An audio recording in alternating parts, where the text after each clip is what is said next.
Hello and welcome to my channel. My name is Samuel Mungai. This week we have a very interesting show because in this episode we are going to talk about the Mental Health Awareness Month, and we're going to talk about some of the issues that affect the young people and also the older people. Today I'm joined in studio by my co-host who is going to introduce herself and then we continue. Welcome. Thank you very much. And my name is Joyce Newtu. Today I'm with Mr. Samuel, and as it's a month of mental health awareness, we want to know more about mental health awareness. And Mr. Samuel, there are people there outside who don't know even the meaning of what is mental health. Would you just tell them what is mental health? Thank you. Now, this term that is used, mental health, simply means the psychological wellness and emotional wellness of a person. You see, for any human being to be normal, to lead a normal life, you need to be stable. And stable means you need to be physically fit, but then you also have to be emotionally well, and you have to be psychologically well. That means that if you have, for example, if you receive some bad news, you can handle it normally. Yes, you can grieve, but you can handle it. And obviously, as we go on, we're going to find out the symptoms of somebody who is not stable. Wow. Yes. And what are some of the Health Awareness Month activities planned here on campus? Oh, very good. This is a very exciting month, and I'm also very happy myself because the campus has planned some activities which are going to involve the students. For example, we are going to have short plays which are called skits, and students will be put into groups and they will showcase some activities. For example, we'll have some titled academic pressure, others titled relationship pressure, others titled drug and alcohol misuse, another one just general relationships, others financial challenges. So we're going to have different skits from students showing us how those issues affect them, but we will all end all of them with a high note. A high note meaning, how do we overcome? Because we have to create hope, so that we'll showcase, for example, if it's drug and alcohol misuse, we can show how students get into this bad habit, how it affects them.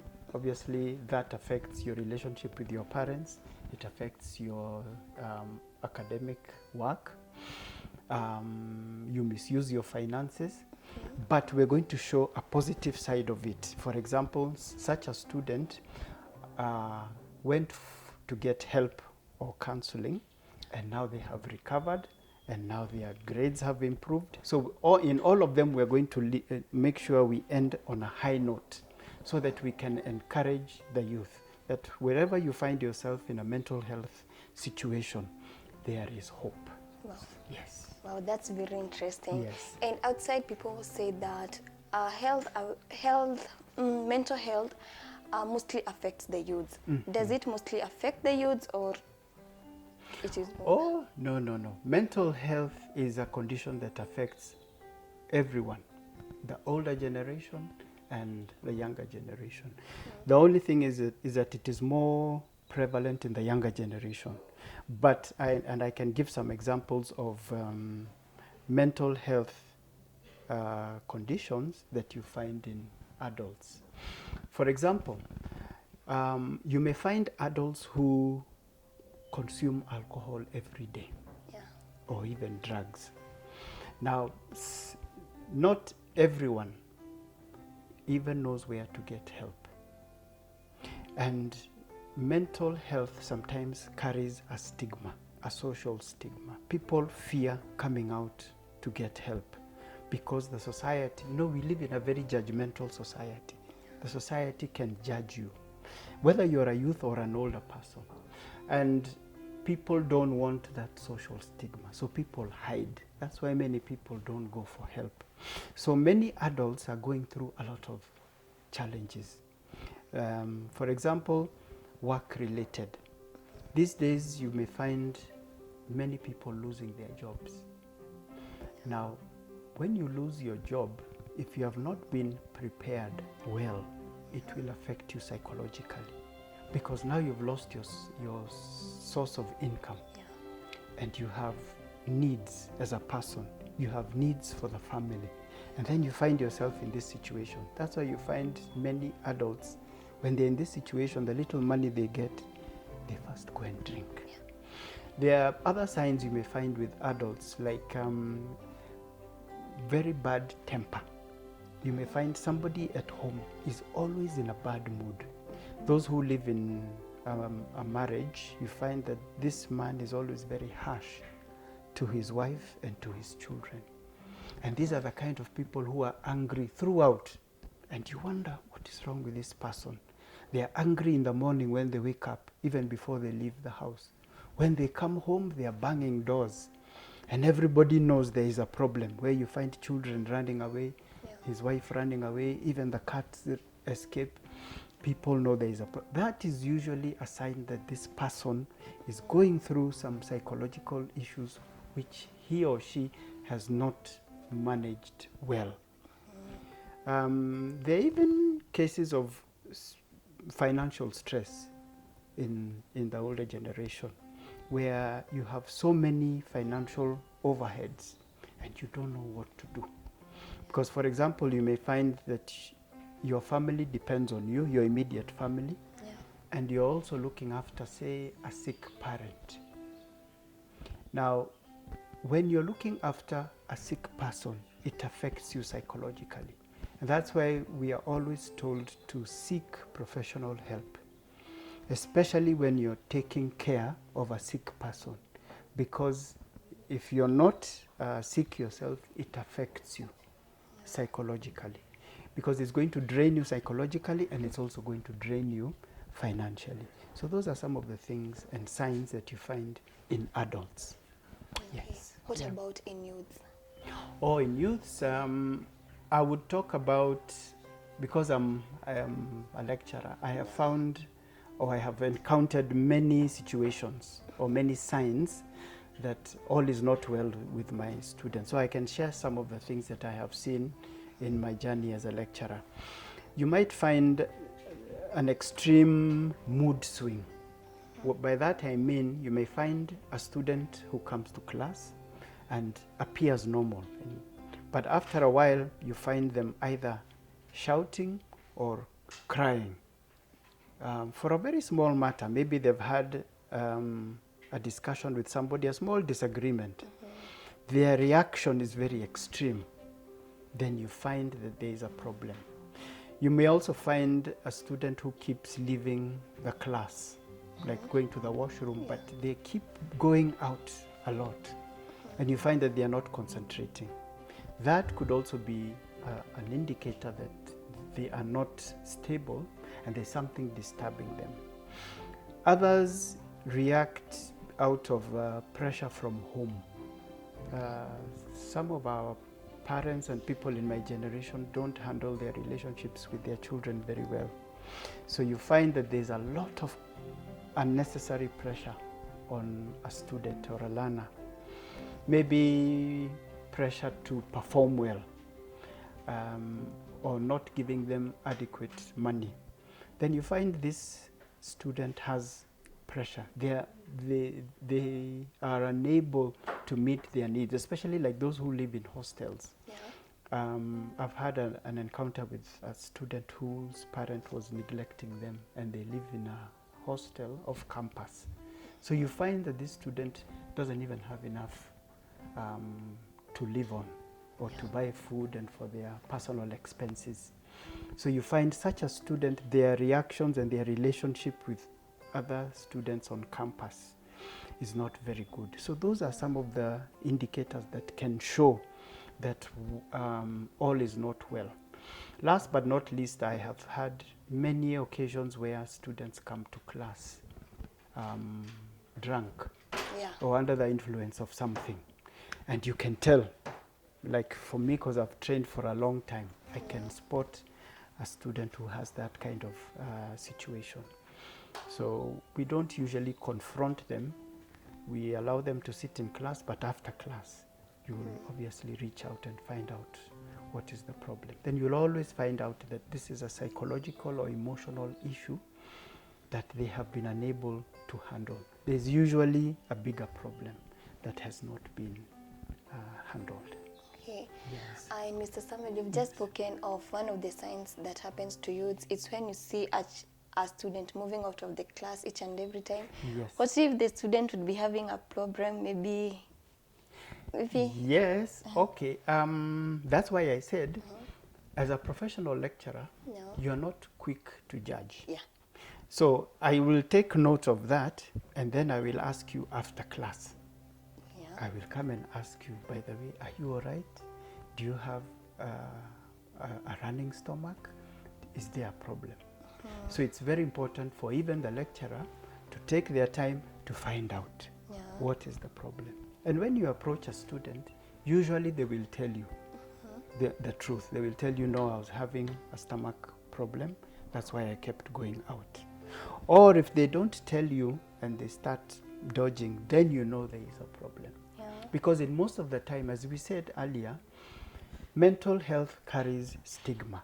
And people are shy to open up because they are wondering, how will the society or others perceive me? And some things are very personal. So somebody may not want to open up quickly. And that's why you need to take time and be patient with the student. And then eventually they will tell you what the problem is. Then you can help them. Yeah, so that's one of the signs affecting the students. Yes. So signs affecting students and youths, are they the same or they're different? I would say they are, because many of the students we have in schools, in colleges, they are what we call young adults. Young adults are anything in their early 20s. Now, as you get older, beyond 25, the challenges become more and a little bit different, because the demands of life keep changing as you get older. So many of the mental health challenges are similar, but they begin to change. And remember, even though you're in the same generation, you may not experience the same issues, because we are all different and we live in very different environments. We come from different homes, we come from different backgrounds, and there are different issues in all those places. So the psychological and emotional challenges may be different, but they are common indicators of mental health issues amongst the youth. But as you get older, because they say youth ends at 35, coming down. So obviously as you get older, the demands of life and your exposure, all those things change. So the indicators may vary. Yeah. Yes. Wow, that's nice. Yeah. And Mr. Samuel, some students passing or going through mental health, they fear to speak out and to talk out. Maybe one can fear to share it with someone else, because you see like that person will go and tell another person. So how can these students get help? Yeah, that's a very good question. I'll start with the students in campuses. Generally, in all these campuses, diploma or degree, it doesn't matter. All these learning institutions have counselors on campus. And I would encourage any young person who's going through a challenge to seek help. Get help. For example, here on this campus, we are very fortunate. We have a resident counselor, and some lecturers here are also counselors who can support students. So I'll encourage any young person who is having some mental health challenge to seek help. I'll also ask friends of students. If you see your friend, for example, if you're on campus and you're a resident, whether you live on campus or off campus, and you realize you haven't seen your friend in a few days, or when you talk to them, maybe on phone you reach out, they are not responding. I always encourage to go to the hostel, or if they are off campus, go to their house. Just find out, Are they okay? Just tell them, I just came to find out if you're okay. Because many times people who have mental health issues want to close themselves. And that can be dangerous because you don't know the extent of the problem that they are processing. And we don't want a situation where somebody has decided to harm themselves. So it is important to be, as they say, to be a brother's keeper. Okay. Yes. Wow, and I know you're not only a lecturer but also a counselor, and Yes. maybe you've met with some students who are going mental health and passing through that stage. Yes. So what has been your experience with those students when they're in that condition? First, I must say I have been very fortunate because I have connected very well with my students in all the campuses that I have taught. And many students feel free to come and share their journeys with me. I can pick up one. There's a student who was going through a situation, and she would wake me up at 3 a.m. and I would wake up. 3 a.m. Yes. Okay. Because this was a very difficult situation because she was suicidal. She was going through a lot of issues in her life. So I would buy time, just tell her no. So I'd talk to her. Just buying time and tell her we're in the same campus. Then I'd tell her no, we have to wait and we have to meet later on. So I'd keep talking to her. So that means I can't sleep again. From the time she calls 3 yeah, a.m. we have to keep Talk. in touch, yes. Yeah, okay. So we do that till morning, tell her now I'm preparing, I'm going to school, I'm going to campus, come to school and let us meet and talk. And I would meet her there and we would talk. Wow. So, and that took a very long journey. But I would say that it was worth it. It was worth losing a few hours of sleep. Yeah. But helping somebody.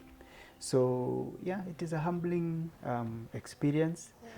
But as we said earlier, there is help. Please don't lose hope if you're going through something. There is hope. So that's one example that I can remember vividly. There are many others that I have been fortunate to handle. People going through alcohol or drugs. There's one student I worked with who was in a very difficult situation. They were actually in drugs and actually transporting drugs, the ones they call drug mules. Yeah. And that student told me, I am stuck. I want to get out and I can't get out of this. Now that is a very difficult situation. Yes. For both the student and even you, the caregiver. Because that is not a very easy situation to get out. And you must always give them hope. Because when a human being loses hope is when you become desperate. And when you become desperate is when you decide to harm yourself.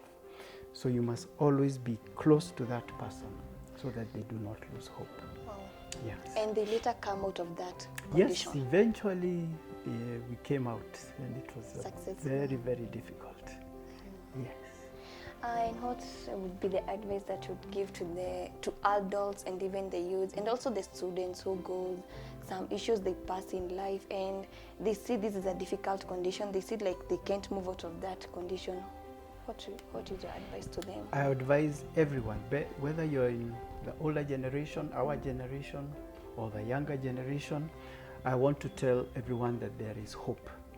And avoid stigma. Whatever it is that you're going through, or whatever it is that you have done, it may be shameful, but I can assure you it is not. But we all make mistakes, and we all find ourselves in difficult situations. Could be finances, could be relationships, could be academic, could be illness, it could be an accident. Whatever it is that you're going through and you are not able to handle it, seek help.